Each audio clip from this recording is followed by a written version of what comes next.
and he's involved in Jewish studies as well. And it's really a great honor that David is with us as a key part of our education team. So, David. Thank you. Thank you, Joe. Thank you. Thank you. My remarks this afternoon are more or less a continuation of what I had been speaking about earlier with regard to the connection between National Socialism, Hitler, Nazi anti-Semitism, and jihadist anti-Semitism, when I spoke, from Hitler to Hamas.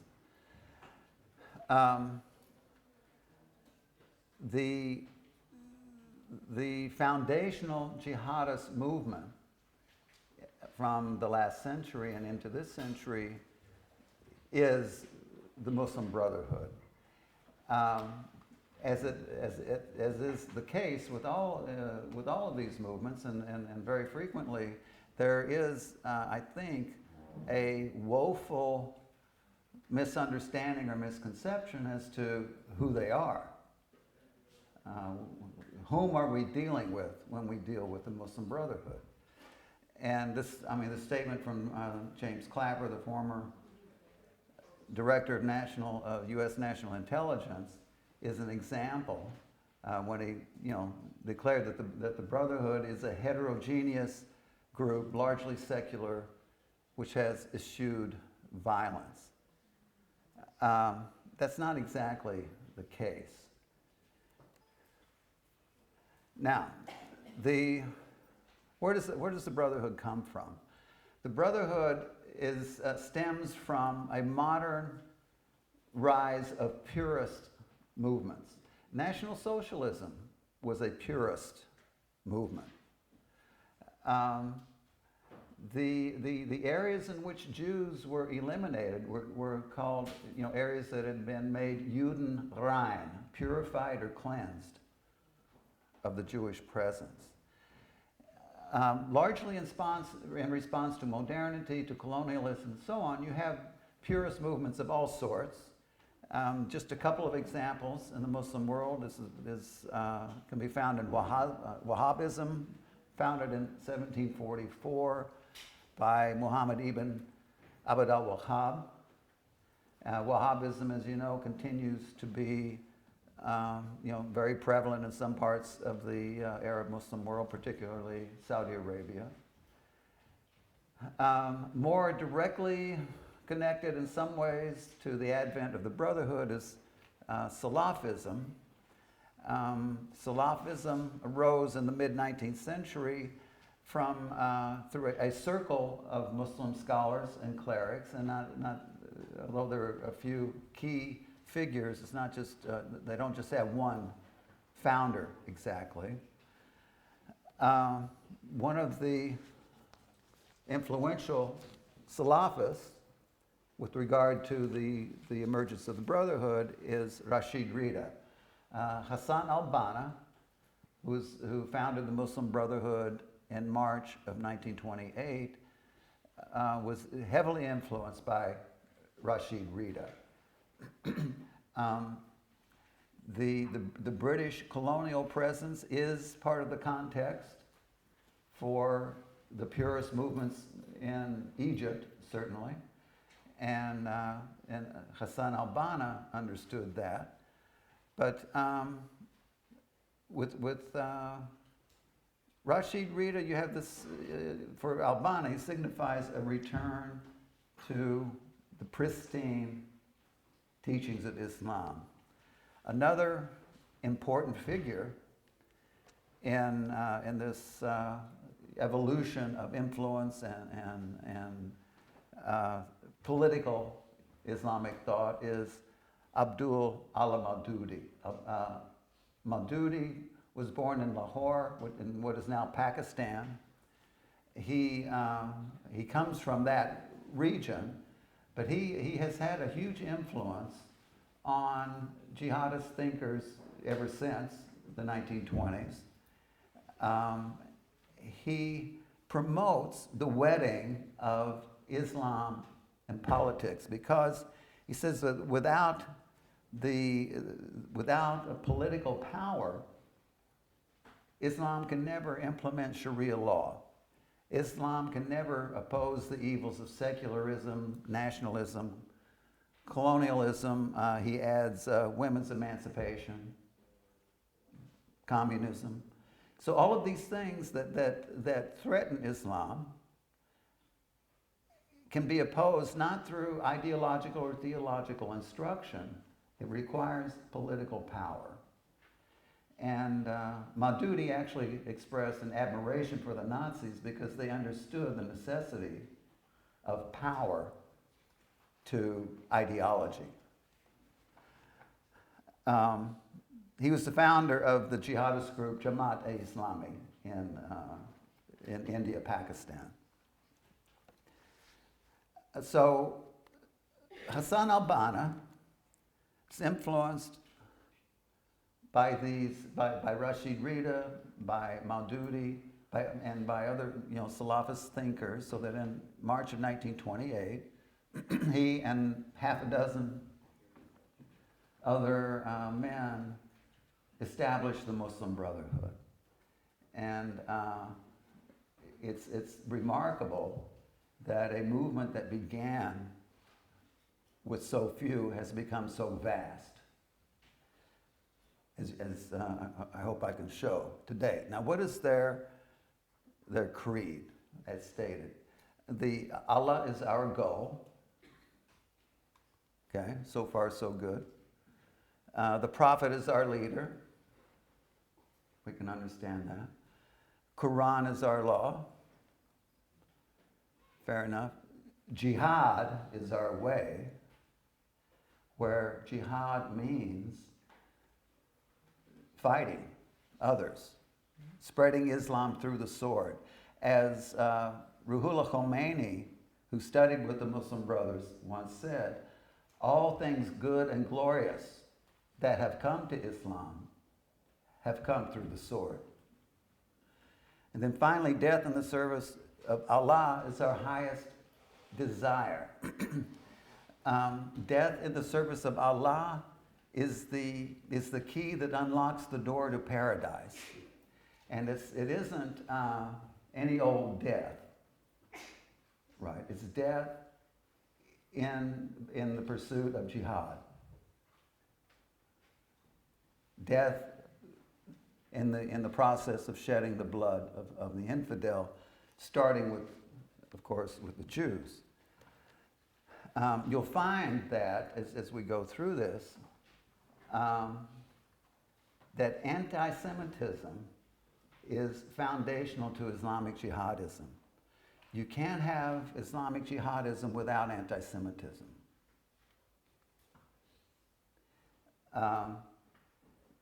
You can't be a jihadist and be okay with the presence of Jews anywhere. Now, what is Obama? What is al-Banna? My God. What does al-Banna teach? What are his teachings? I mean, what draws so many to him? And Muslims from, not just from Egypt, from elsewhere, went to learn with him and the other Muslim brothers in the 1930s. He says God has imposed jihad as a religious duty on every Muslim, from which there is neither evasion nor escape. To evade it is one of the 7 mortal sins that guarantee annihilation. There can be no conscientious objection. Now, what if I'm not in a position like me? Am I going to take up arms? How can I pursue jihad? By financially supporting jihad. The financial support of jihad for al-Banna is a way of meeting the requirement of zakat, of giving charity. It's one of the 5 pillars, right? So giving charity here is not just feeding the poor and feeding the hungry, helping the poor, housing the homeless, and so on. No. Giving charity entails ultimately killing Jews and others. he says, also, he's famous for this statement: the Quran commands us to love death more than life. Victory can come only with the mastery of the art of death. Fan al-mat. He's known for this phrase, the art of death. Now notice, I mean, you might say for any human being, as a human being, death, in a way, it's not just some natural accident that overcomes us after 70. Death, in a way, is a kind of task, is part of the testimony that we bring to life. Okay? Dying words. The ethical will in Jewish tradition. There's a tradition in Judaism that as you face death, you come near the end of your life, you leave a statement of teachings for your children that you want to leave with them. So death is a task we engage, and not just an accident that befalls us. And here too, the mastery of the art of death. Death is a task we engage, but what is the task? The task is to summon from within a capacity for strapping bombs on yourself, for dying fearlessly for the sake of jihad, for the sake of Allah. Now, I mentioned Khomeini.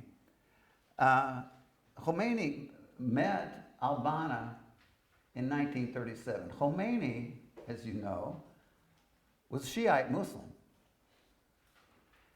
The Brotherhood is largely, mainly a Sunni movement. There are Sunni Arabs who are in the Brotherhood. Not all Sunnis are Muslim brothers, but most of the Muslim brothers are Sunnis. Now, or at least certainly at this time. So what's Khomeini doing here? Khomeini is here because he sees a purist teaching. He sees a teaching that is pure Islam. He sees a teaching that is glorious, that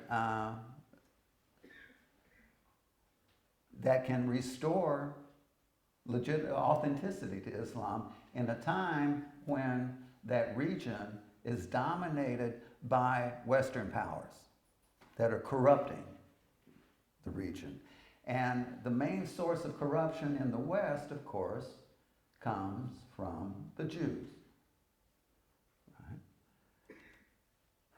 Right? I spoke a little bit earlier this morning, today, about Haj Amin al-Husseini. Al-Husseini is a link between Nazis and the Muslim Brotherhood, which I discussed earlier today. But how does al-Husseini figure as a link to other groups that stem from the Brotherhood? In 1946, Haj Amin al-Husseini brought the young Yasser Arafat to Egypt. Arafat's mother was the daughter of al-Husseini's first cousin. The daughter of al-Husseini's, no, the son of the daughter of al-Husseini's first cousin. So al-Husseini turned up in Egypt in July of 1946. He had fled as a wanted Nazi war criminal after his involvement in the extermination of the Jews in Europe. He brings Arafat. Now, why is this significant? Everybody knows something about Yasser Arafat. Where does he get his indoctrination, his training, his mentoring? In 2002, 2 years before his death, Arafat said that Haj Amin al-Husseini was the greatest mentor he ever had, and he had always tried to follow in the footsteps of al-Husseini. Al-Husseini is Muslim Brotherhood. Al-Husseini saw to the first military training of Arafat through the Muslim Brotherhood. A lot of the military training that took place, by the way, at that time in the late 40s, was led by former German military figures, not former Nazis. So, so you have this connection with Arafat in 1959 when Arafat founded Fatah. Al-Husseini was one of his counselors, in that process. Now, Hassan al-Banna was assassinated on February 19th, 1949. This brought about a little confusion in the leadership of the Brotherhood. There was, they had a leader. His brother was part of the leadership, but there was no one of the charisma of al-Banna. Sayyid Qutb was tied to the Brotherhood at this time. However, in 1948, Qutb went to America to study at a college of education, and he studied in a couple of places in America. But he was so horrified by the decadence of America that he returned 2 years in 1950 to Egypt, more passionately than ever, pursuing the ways of the Brotherhood, the teachings of the Brotherhood. He saw the Brotherhood as the only salvation from a world up to its neck in filth. Sometimes I wonder, what if he had come to the USA today? This is 1948, right? When you couldn't say damn on the radio, right? So, anyway, it's this, he knew, he had some sense in Egypt of the colonial contamination, all that, but when he was in America, he saw what he took to be the real decadence, the moral decadence, the absence of social justice, and of course, who's behind it? The Jews. Now, the Jew as the source of all evil is part of the category of the thinking, is a category in the thinking of the Brotherhood. So Qutb didn't come to that conclusion. He had that principle going with him into the United States. So in 1950, he began to emerge as an ideological leader in the Muslim Brotherhood. And soon thereafter, however, when Nasser came to power, the Brotherhood was suppressed in Egypt. Nasser, who had been in the Muslim Brotherhood, knew exactly the threat that the Brotherhood posed for his regime, which he didn't want to. Nasser was not about making Egypt into an Islamic republic. No. He was Muslim, but he's, as Uzi Rabi indicated this morning, he didn't envision Egypt as an Islamic republic. So he suppressed the Brotherhood.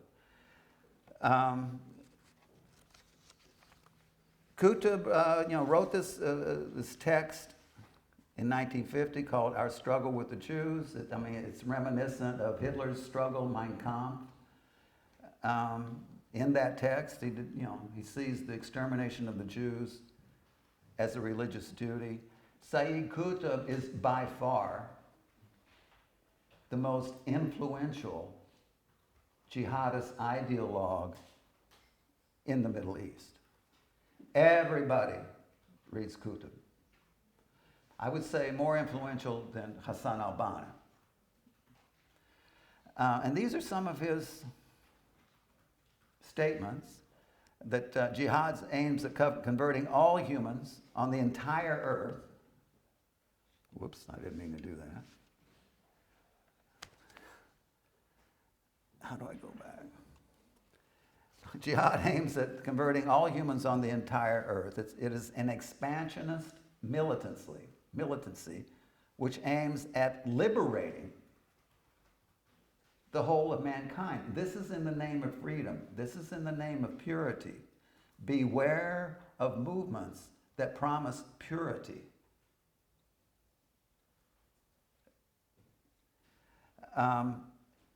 Where does the enslavement come from? It comes from the Jews. The Jews, he says, are the blackest devil and the source of the worst anti-Islamic machinations. They are the eternal enemy of Islam. They are the evil that plagues humanity, as clearly shown by the protocols of the elders of Zion. For Sayyid Qutb, jihadists in general, the protocols of the elders of Zion would not be considered another propaganda text or something to incite. No, it has the status of a proof text. If it's written in the protocols, it's therefore true. As you recall, those of you who were in the session this morning where I spoke, there are 3 texts invoked in the Charter of Hamas, the Charter of Allah, as proof texts. In other words, what I am saying is the case because it is written in the Quran, because it is written in the Hadith, and because it is written in the protocols of the elders of Zion. Notice that the Jews are the eternal enemy. What does it mean? It means that there is no end to fighting the Jews, to killing the Jews, until every Jew has been eliminated. Every Jew. One Jew is enough for the contagion to continue, the contagion that comes from the Jews. The Jewish state, then, exemplifies the Jewish Satan, so that the jihadist view of the Jews does not derive from the reestablishment of the Jewish state. It's the other way around. Their view of the Jewish state derives from what they've always taught about the Jews. The Jewish state is evil not because they have settled in someone else's land. No. Everybody settles in someone else's land. All over the globe, people settle in someone else's land. I mean, if you go over the centuries. That's not the evil. The evil is not that there are people living on a land where you think they shouldn't live. It's because they're Jews living on a land where they shouldn't live.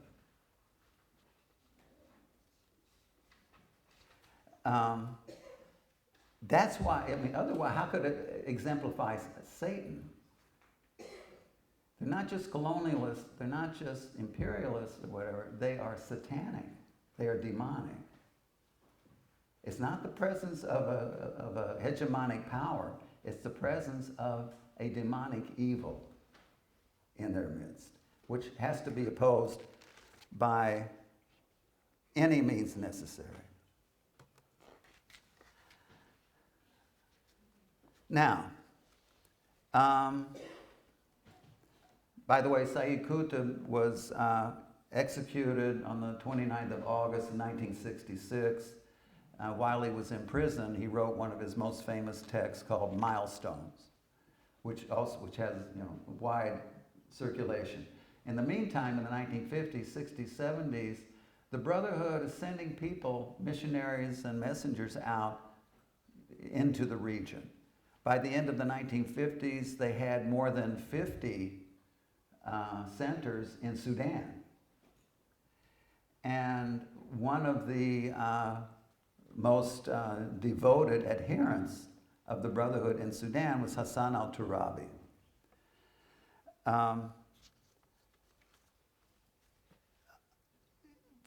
As of 1977, al-Turabi was the leader of the Brotherhood in Sudan. In 1985, he changed the name of the Sudanese Muslim Brotherhood to the National Islamic Front because of, the term Muslim Brotherhood was politically charged. National Islamic Front was, less so. During the late 70s and 80s, that's, when al-Turabi had ascended to this position of leadership, he convened several conferences of jihadist leaders from Hamas, from Fatah, from the Islamic Republic of Iran, from Hezbollah in the 80s. So Sudan became a center of gathering for jihadists of various kinds, Sunni and Shiite alike. Sudan was a home for Osama bin Laden for a time. One of bin Laden's wives was the niece of Hassan al-Turabi. So in June of 1989, al-Turabi was succeeded by Omar al-Bashir, a name that you perhaps know, as a man wanted for genocide. Al-Bashir was the leader of Sudan during the horrific genocides that took place in the south and around Darfur, which were programs of the Islamization of Sudan. Soon, also in the 70s, you have the emergence of the Islamic Republic of Iran in 1979. Now, I mentioned that Khomeini had studied with Muslim brothers. He was particularly devoted to Sayyid Qutb. In fact, Khomeini translated many, if not most, of Qutb's works into Farsi.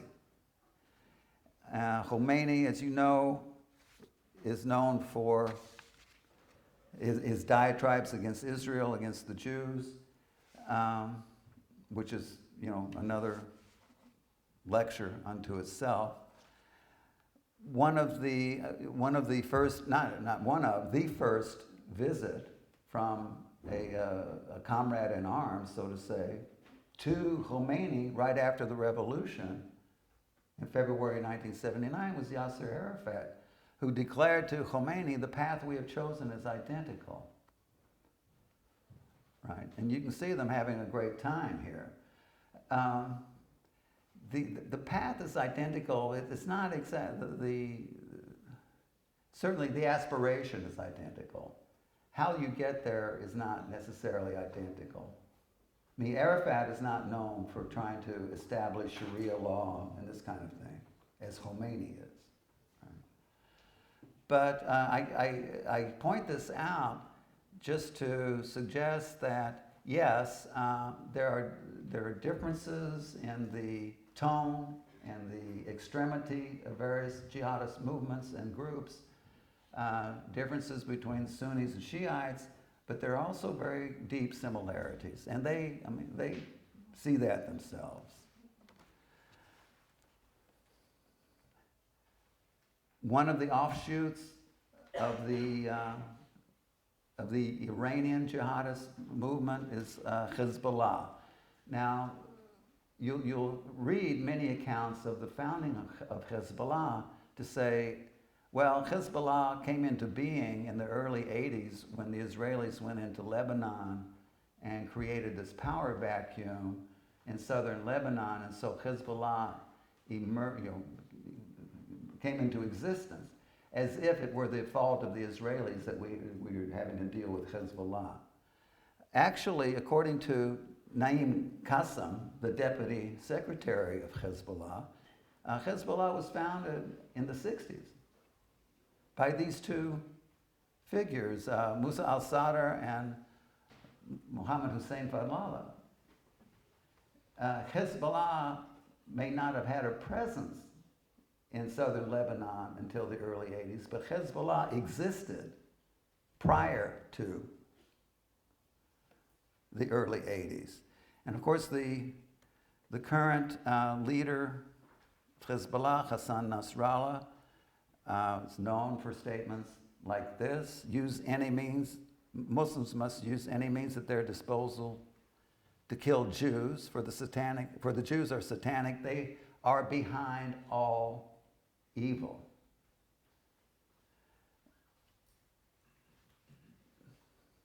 If the Islamic aspiration is to create a pure world, a world of goodness and decency, a world purged of all evil. It has to be a world purged of all Jews.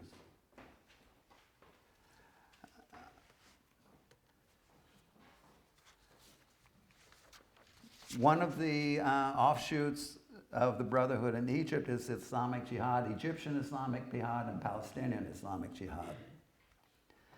An early figure in that breakaway, I guess you could call it a breakaway, was Fatih Shakaki.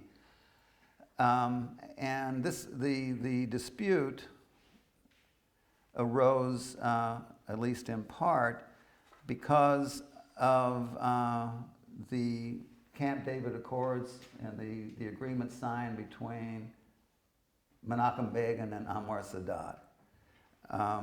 It was said at the time, I'm probably the only one here who actually remembers that, but that Sadat just signed his own death warrant. And sure enough, in the Brotherhood, they had this discussion: what are we going to do about Sadat?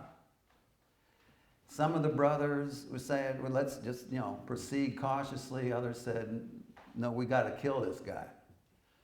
Shakaki was one of those who was all for killing this guy. Ayman al-Zawahiri was also implicated in the assassination of Sadat. Dr. Ayman al-Zawahiri, who would become one of the leaders of Al-Qaeda. Once again, you see the Jew at the center of the discourse. Okay. Osama bin Laden, hatred of the Jews is part of our religion. You can't be a religious Muslim without hating Jews. It's a defining feature of Islamic righteousness, you see. Now, bin Laden studied at King Abd al-Aziz University in Jeddah. One of his teachers was Muhammad Qutb, the brother of Sayyid Qutb. He was also, even at that time, highly influenced by Abdullah Azzam. Abdullah Azzam is a key ideologue, jihadist brotherhood ideologue at that time. He was the Muslim Brotherhood representative in Damascus for a while. He was one of the authors of the Hamas Charter, and he had a very close relationship with Osama bin Laden. I mentioned already al-Zawahiri, Dr. al-Zawahiri also had very close relationship. Now notice, this is not an ignoramus. This is a highly educated person who says because the Jews control the West, they corrupt the West, so that the West does not know the language of ethics, morality, and legitimate rights. What do you do with a culture that is totally without ethics, without morality, and has no sense of rights? What's to be done with such a culture? Logically. Has to be eliminated. Has to be eliminated.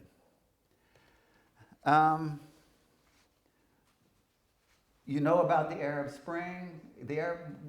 Part of what happened in the midst of the chaos of the Arab Spring was you have offshoots of the Brotherhood of Al-Qaeda going everywhere. ISIS, as you know, is an offshoot of Al-Qaeda. Its leader, Abu Bakr al-Baghdadi, the Russians claim they killed him this year, but I'm not sure. In the past, rumors of his death were exaggerated. But perhaps, maybe they got him. But ISIS, too, has its target on the Jews, to all the Jews. Grandchildren of monkeys and pigs, we are coming for you. From all over the world. ISIS is all over the world. One of the self-proclaimed affiliates of ISIS is the National Tawhid Jamaat movement in Sri Lanka. They were in the news this last Easter. Right? You recall the massacre of Christians in the churches. Now, of course, they're massacring Christians, crusaders. It's often said that what starts with the Jews doesn't end with the Jews. But what isn't so often elaborated on is why not? Why not? It's because the Jews represent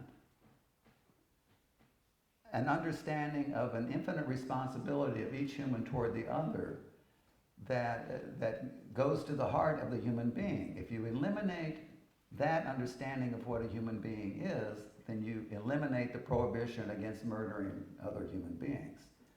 Of course, the Christians in particular were corrupted by the Jews. And Jesus was a Jew. So it's a problem. It's a problem. Some other offshoots, there's a connection between Islamic Republic of Iran and the Muslim Brotherhood through Khomeini, between Hezbollah and Islamic Republic. There's a connection between Islamic Republic and the Houthis in Yemen. The Houthis, Abdul Malik al-Houthi is the most famous Houthi. The Houthis are a family, not exactly a movement. But they are instrumental in creating the chaos in Yemen now. Uzi Rabi mentioned, the slaughter taking place in Yemen. In North Africa, we have Abdel Malik Drutkel, the leader of the Algerian Al-Qaeda in the Islamic Maghreb. This is an offshoot of Al-Qaeda. Here, Drutkel invokes the Jew crusader as the source of the evil plaguing Islam. Also, in parts of Africa, Iyad Agali, he's the head of a group called Ansar al-Din. You've read about, you know about Boko Haram, you know about ISIS. These groups identify themselves as, not just, some as supporters of ISIS, some as affiliates of ISIS. Boko Haram is another one. Drukdel, the head of the Algerian Al-Qaeda, trained fighters for Boko Haram. And Osama bin Laden provided aid to Boko Haram. Femi Vaughn will be here. He knows a lot more than Boko Haram than I do. And there are other gentlemen here whom I talked to this morning who I'm sure who's got, please forgive me, I don't recall your name.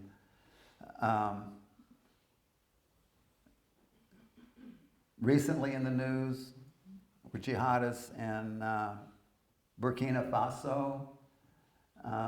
Dr. Shalom Koulibaly will be here. He's from this region and he can tell you more about that. But they too have ties with Boko Haram, with the Algerian Al-Qaeda of the Maghreb.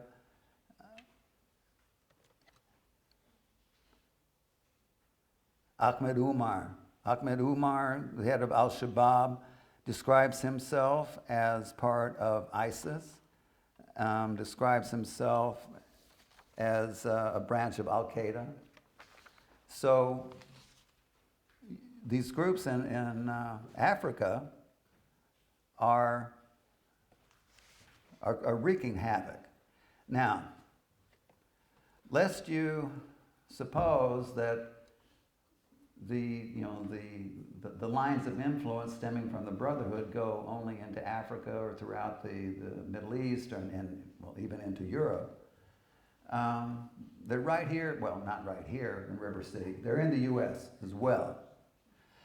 Charles Small and Glenn Fader did some important research, not with just very modest assistance from me, on the National Students for Justice in Palestine in the United States. I guess that's up on the ISGAP webpage, flashpoints. Soon to be up. So you can take a look at this. I don't know if you can see the signs. It says Israel equals racism and genocide. What's to be done with a state that stands for racism and genocide? Another sign, you see this is a typical sign, resistance is justified. What does that mean? It means suicide bombings of buses are justified.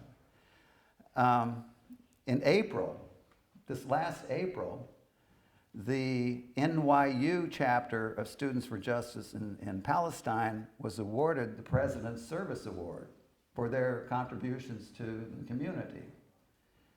A week later, Omar Barghouti, a founder of the BDS movement, the Boycott, Divest, Sanction movement, was prevented from boarding an airplane from Tel Aviv to New York because of his affiliation with various terrorist groups. He was going to New York to speak at an event held by the Students for Justice in Palestine.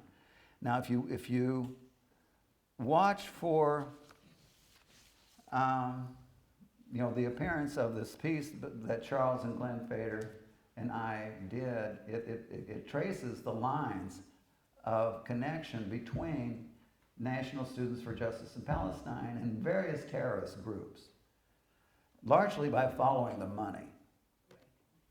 Follow the money.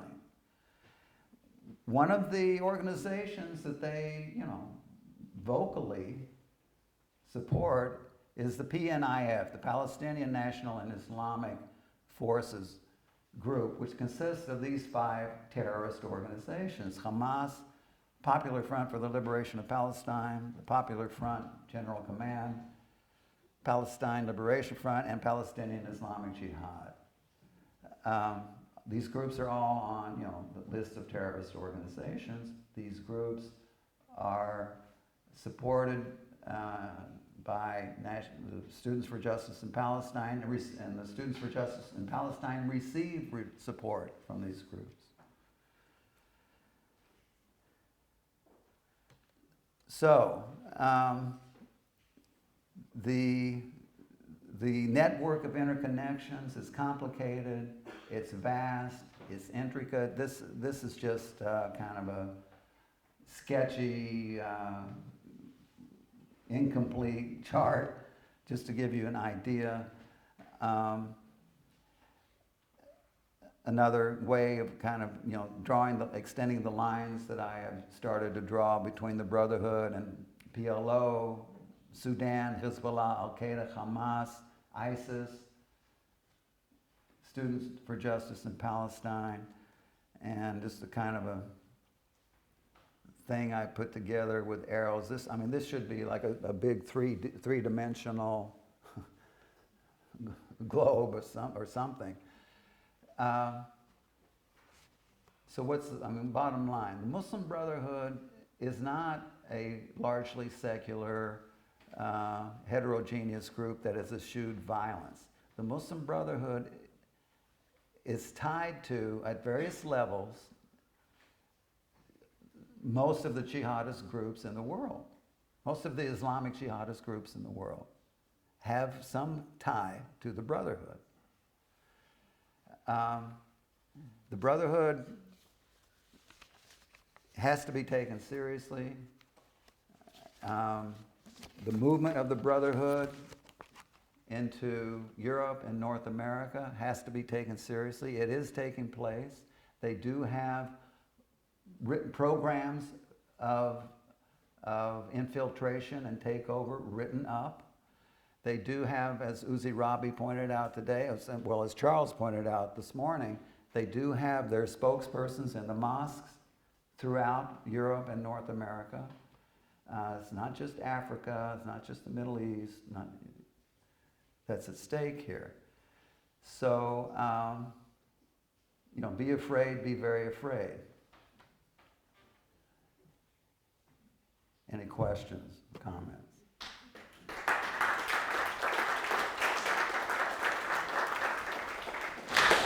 Yes, ma'am.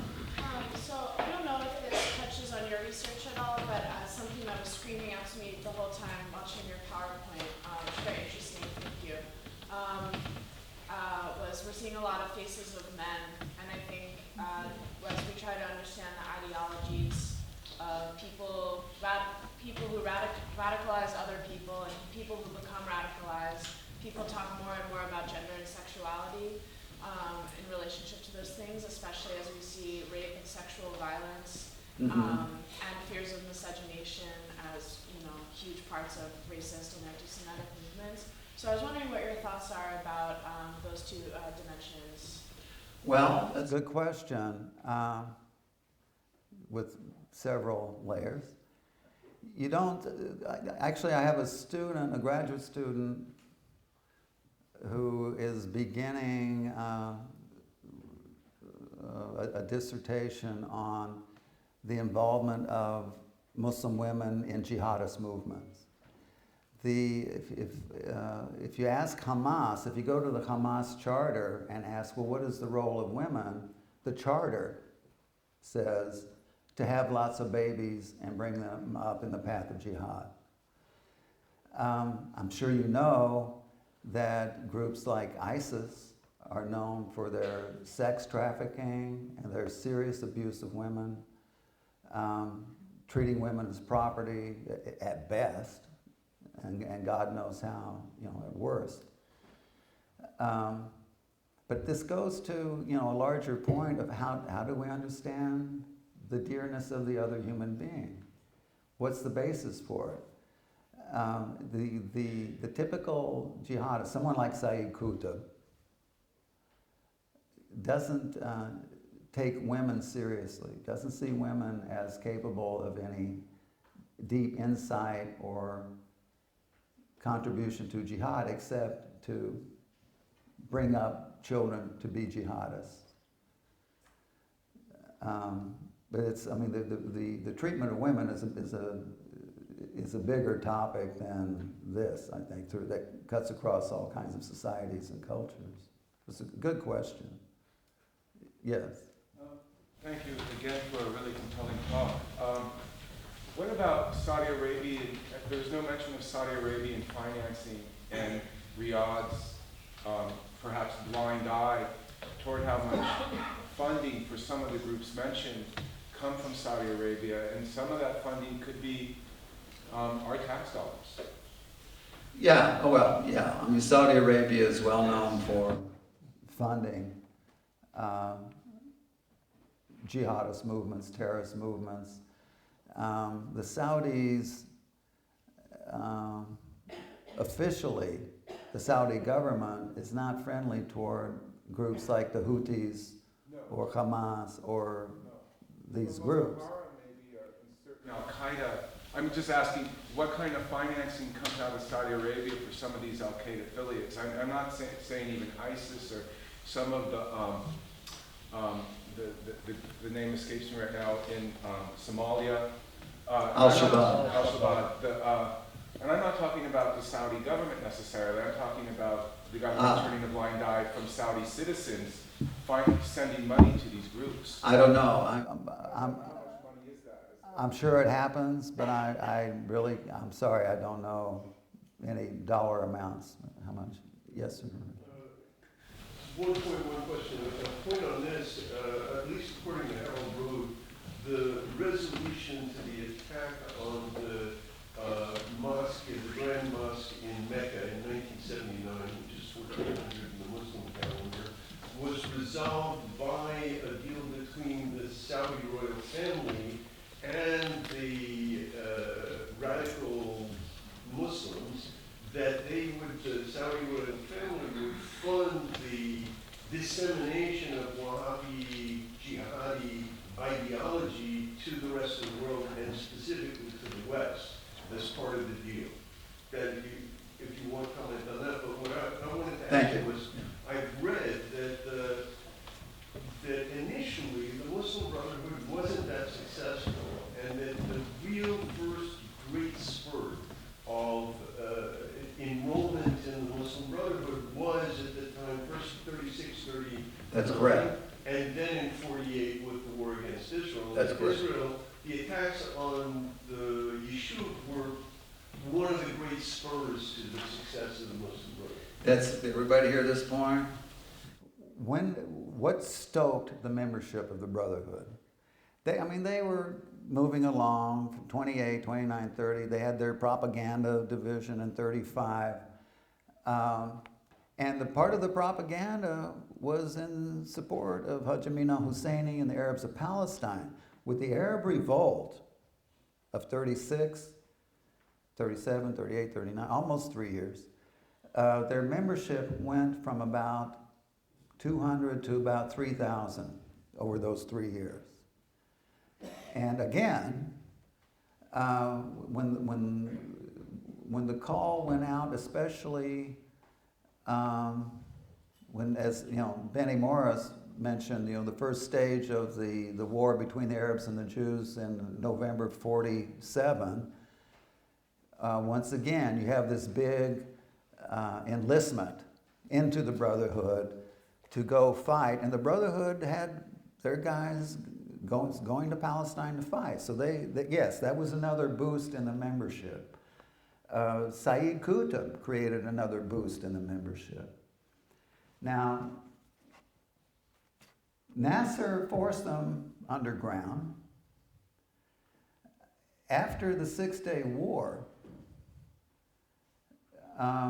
what you heard from the Brotherhood and similar purist jihadist groups was, look at the punishment Allah has visited upon us.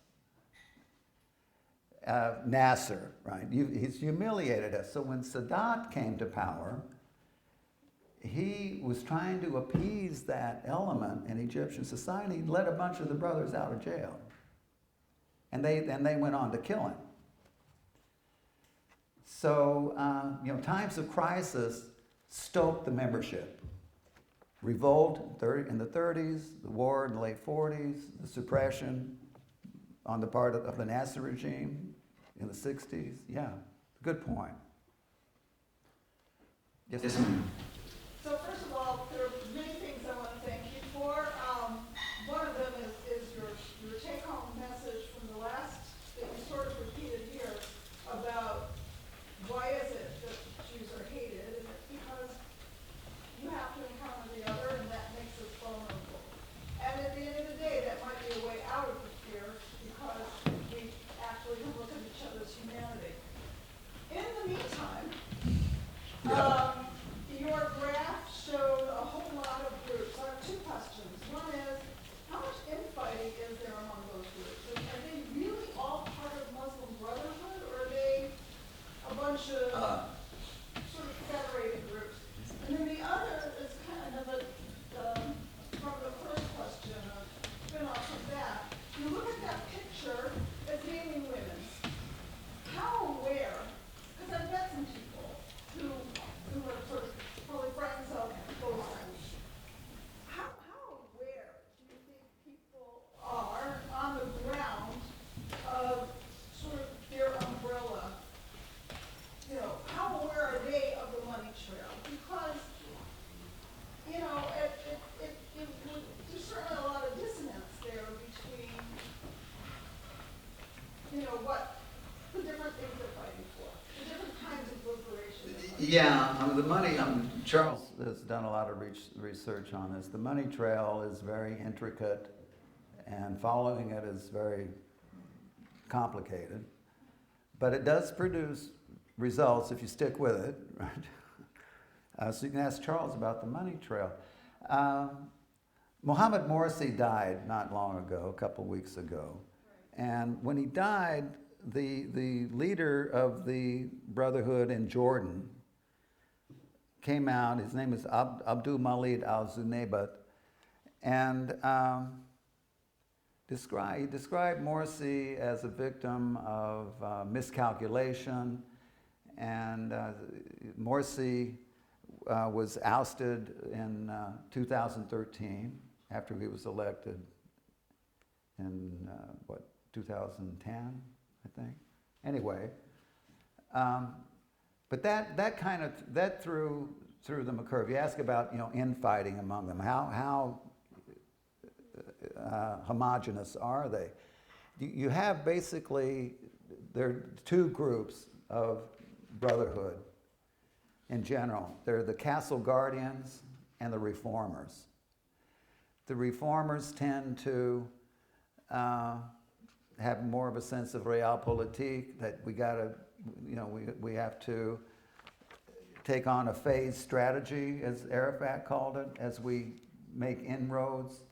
And indeed, the plan for the Islamization of North America and Europe is largely not about using violence.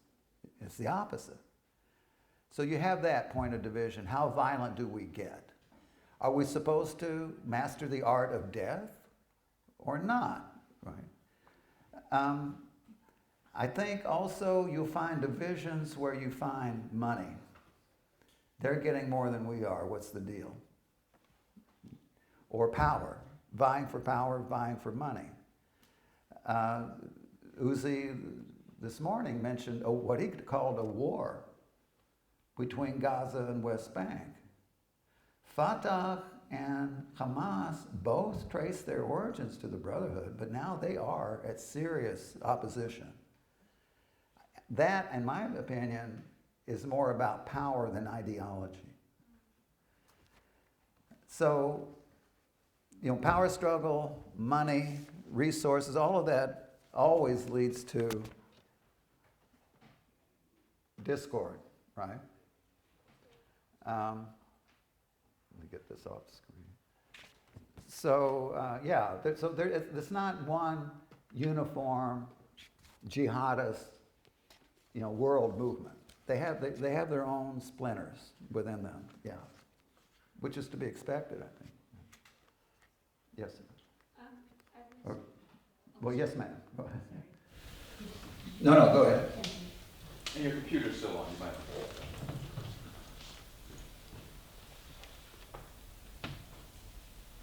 Here, I might just do that. Yes. Thank you so much for your wonderful presentation. My question is that when you showed Clapper, it was very important and very interesting. One of the things that has been underscored repeatedly since we started the conference was the failure to label and articulate what the serious problems are. In some cases, it's going to be the Islamist force that's growing and a danger to us. I want to go back to the incident during Charlie Hebdo attack, and when it's prior to Shabbos, and the kosher cache is attacked, and one of the Halabi brothers, who is really holding prisoners, makes it very clear. They have a record of what he said exactly about that this was not arbitrarily chosen. It was chosen as a Jewish target. And one of the things that occurred is that the Obama administration said that they arbitrarily chose, they wouldn't label it, they arbitrarily chose a location to get ordinary people purchasing food. One, this was before the Shabbos, this was a kosher store. The head of communications for the Obama administration, again, they asked her up and down, over 100 times, why isn't this being labeled? All of the Jewish press asked the same question. David from Goldberg, they have written on this. Have we made progress on labeling this as a concern about Jewish genocide? I'm not sure. If you don't name the evil, you can't see the evil. Policemen who investigate crimes where Muslims are perpetrators. In many cases, don't say there's a Muslim perpetrator. Ilan Omar recently said, this is according to Melanie Phillips, an article she wrote, according to her, Ilan Omar said that anyone who suggests that Muslims are anti-Semitic is Islamophobic, Right. which is like being an anti-Semite. So people are very leery of saying or naming what's in front of them. And this is a danger in academia. Yeah, Charles. Just very quickly, I think to pick up on what Ellen said, I think that was a watershed moment. So this was in Paris when, on the eve of the Sabbath, on Friday afternoon Exactly. in Paris, there was a young man from Cote d'Ivoire, his name was Mr. Koulibaly. He was a jihadist, and to reach God, to become a shaheed, he went into the kosher market on the eve of Shabbat, and he asked 4 men shopping in the kosher market before Shabbat if they were Jewish, and at point blank range assassinated them in the head.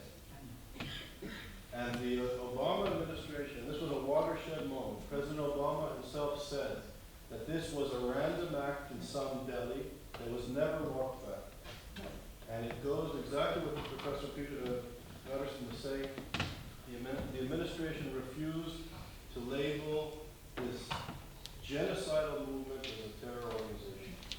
And I think the silence of the academy and the silence of policymakers, not just in the United States, but around the Western world, we've inherited a serious problem that is in Europe, it's in North America, it's in the Middle East, as Uzi was showing, it's in parts of East and West, and North Africa, and in Southern Africa. This is a global problem that intellectuals and scholars need in an honest, rational, high-caliber way, not in a derogatory, nationalist, stereotypical way, but in a scientific manner, figure out what's happening, how to understand it, and once we begin to understand it, to find ways to grapple with this global crisis.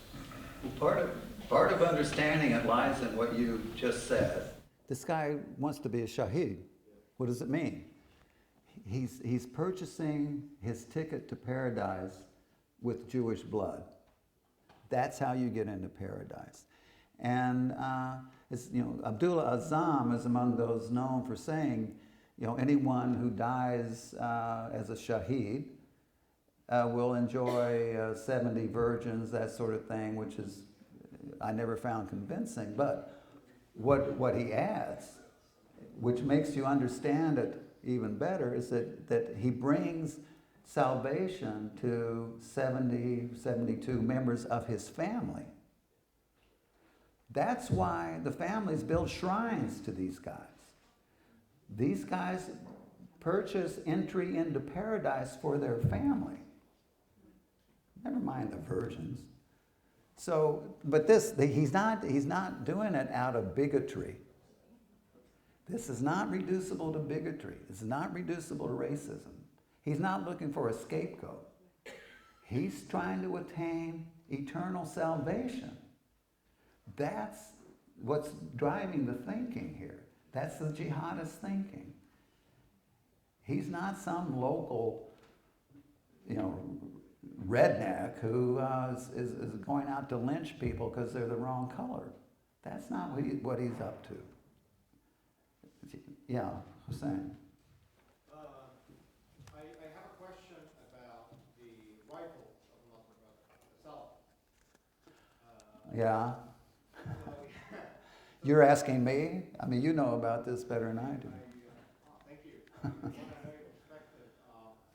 So Salafists are the primary rivals. The Salafists, Wahhabis, meaning the Saudi version of Islam, are the primary rivals of the Muslim Brotherhood ideologically in the Muslim world. And a lot of these terrorist organizations, although their theology or jihad, their notion of jihad is based almost exclusively on Sayyid literature. Right. The role it plays is just unbelievable. Right. A lot of them, the levels of observance were not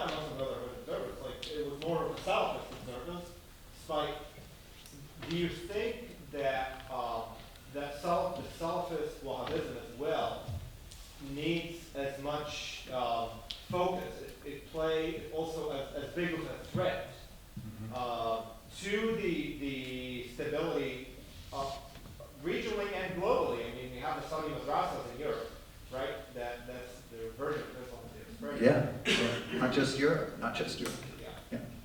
Yes, the Salafists and the Wahhabis pose a similar kind of threat to destabilizing the region and beyond. I would say yes, precisely because of the fact that they are purist movements, and a purist movement can't tolerate contamination of any kind from anywhere.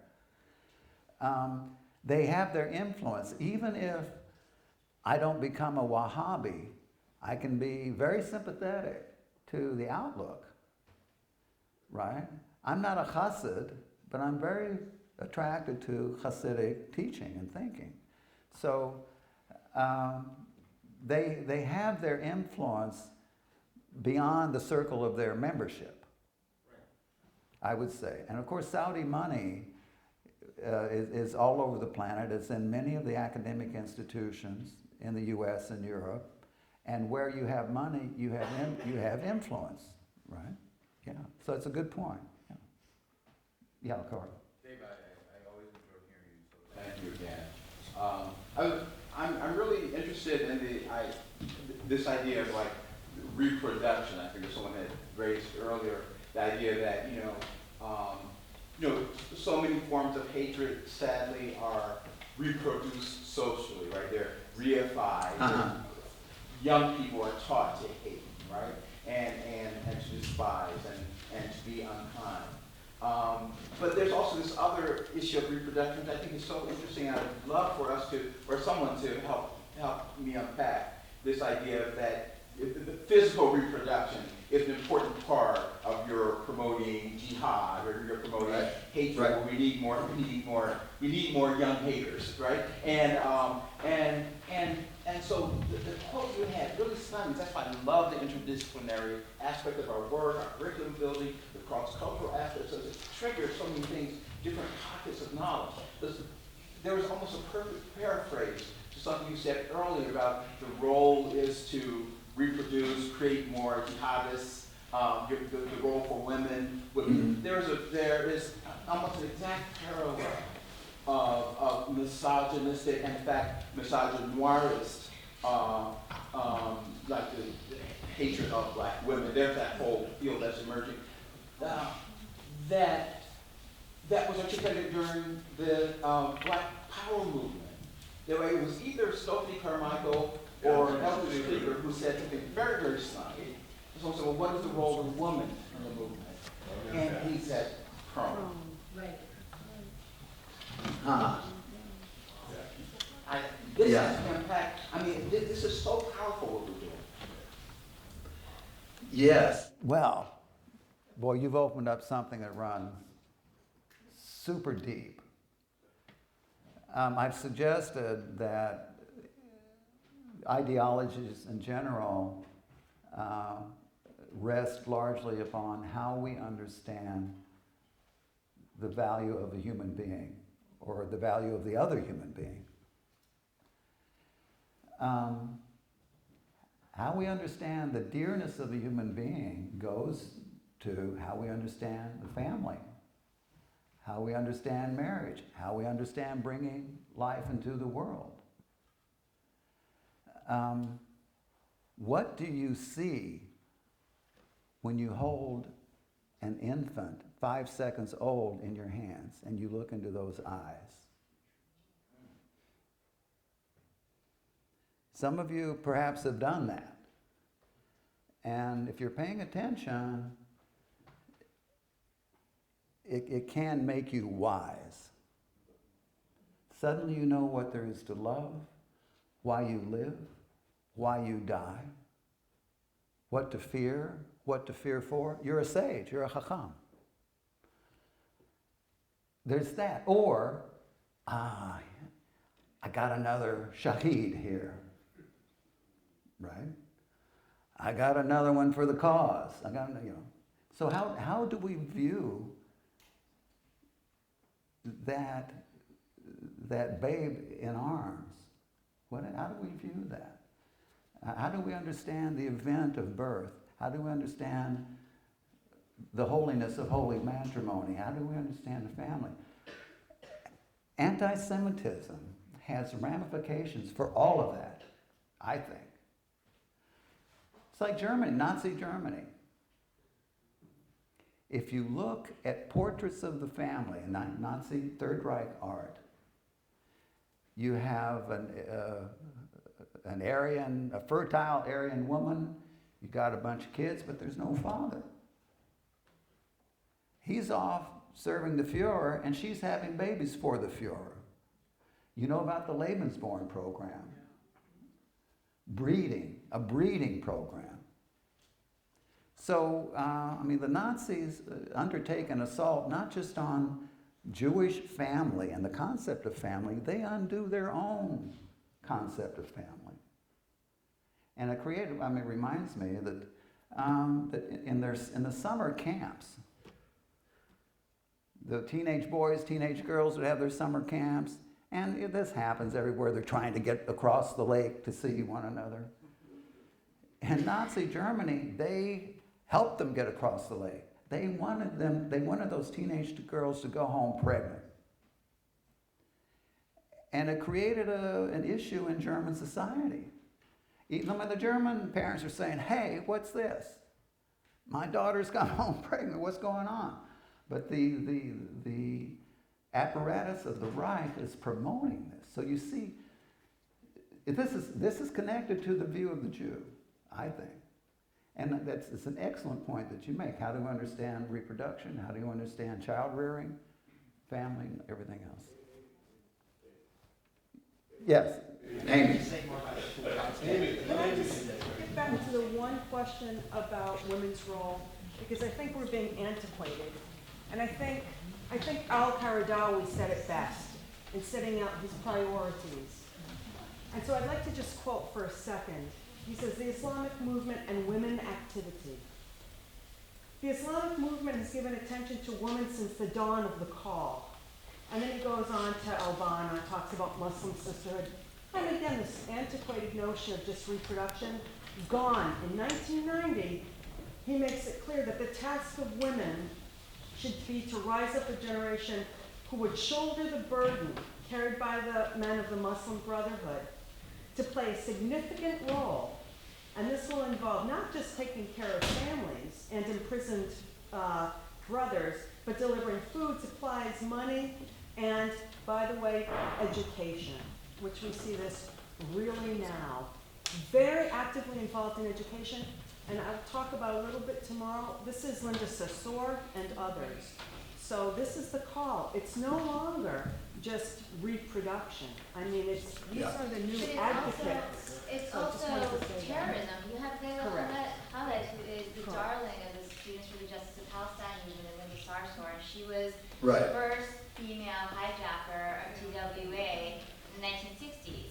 Then you have Wafa Idris, who when Arafat, after he rejected the Clinton parameters and everything that President Clinton wanted to offer him in regards to having his own state, went on Palestinian television and said women should be a part of the Army of Roses.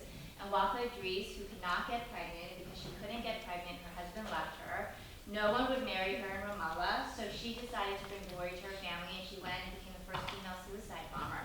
So, and it didn't even start with the Palestinians, it started with the Chechens and the Black Widows. So you have always seen women be a part of this movement. It wasn't just for reproductive rights. It also became a way for them to show their feminism in a movement where, in a community where if they weren't able to have children, the way they were bringing glory to their family was by being martyrs. Very good. It was Thank always you. there. Yes. Just finish that thought out when you said that this about how it connected to the views of the Jews. That this Nazi program is connected to their views of Jews. Oh, the Lebensborn Yeah. program? Their views of the Jews rest upon what they take to be a dangerous teaching from the Jews concerning what constitutes the sanctity of a human being, what constitutes the holiness of marriage, therefore,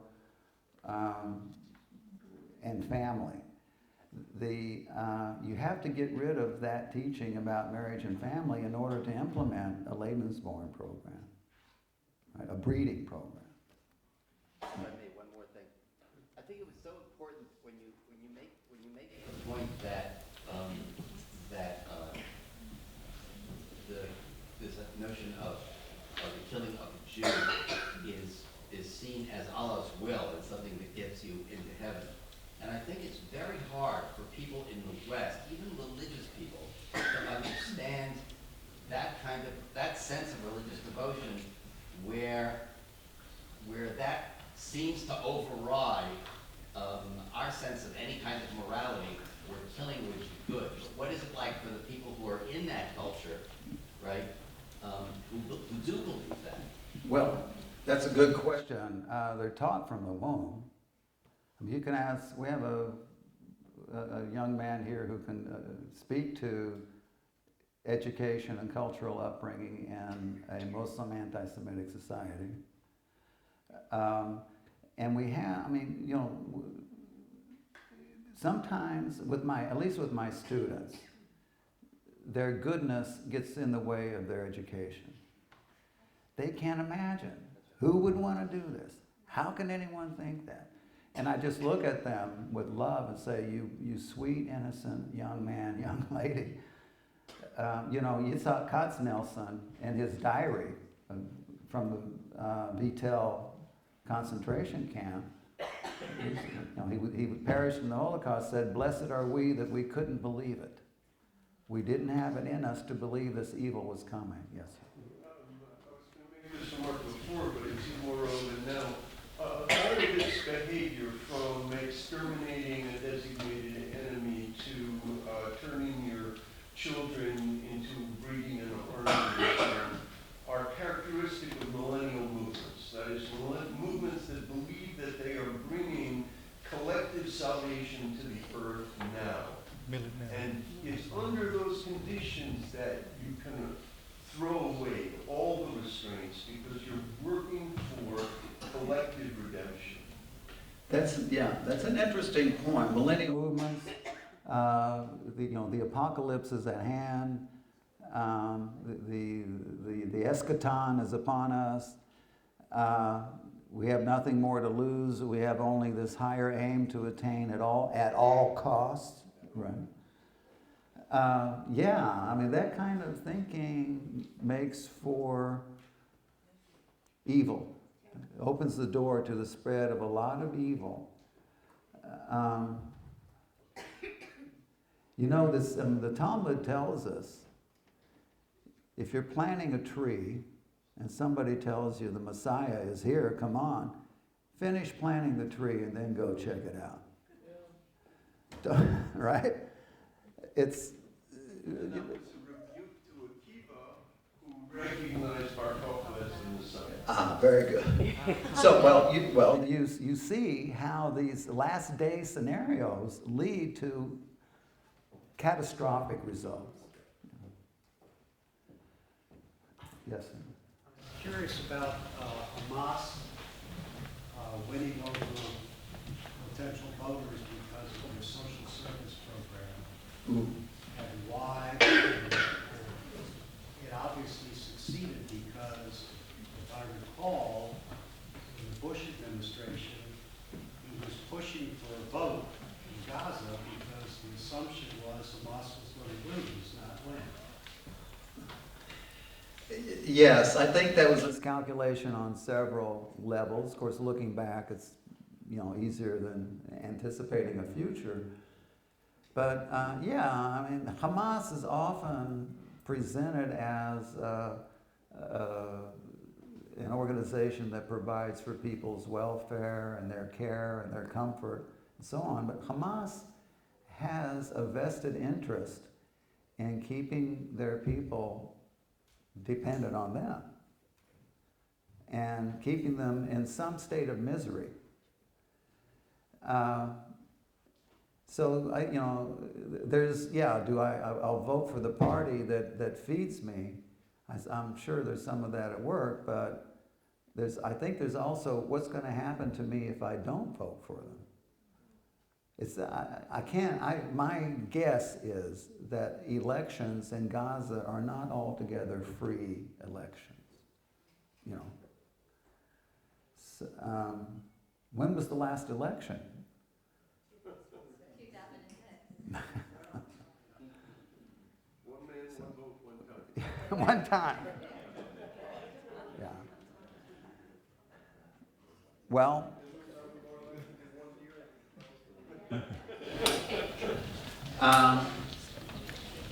if you vote for me, you can have some coffee. So, thank you all. Thank you.